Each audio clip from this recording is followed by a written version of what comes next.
ఇది వేసిన దగ్గర నుంచి కూడా మంచిగా వచ్చిందండి, లీడింగ్ లో వచ్చింది. అయితే ఈ సంవత్సరం ఎక్కువ నల్లి లేదు కాబట్టి, నల్లి కూడా తక్కువ కాబట్టి తోట మంచిగా ఉంది. కాపు కూడా దగ్గర ఉంది, 2 కాయలు 3 కాయలు అట్లా ఉన్నాయి ఒక్కో దగ్గర.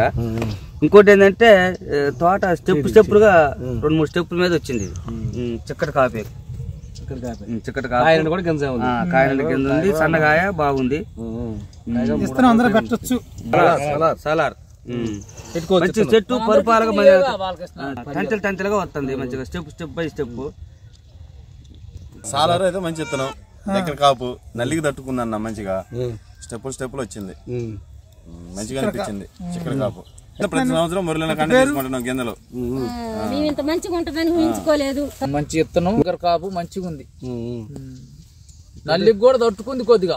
ఒకటి ఎర్రగా అయింది, చెట్టు నిండా కాయ అది చెప్పట్లేదు అన్న, చెట్టు నిండా కాయ ఉంది, కింద మొత్తం కాయ పంచుకుంది.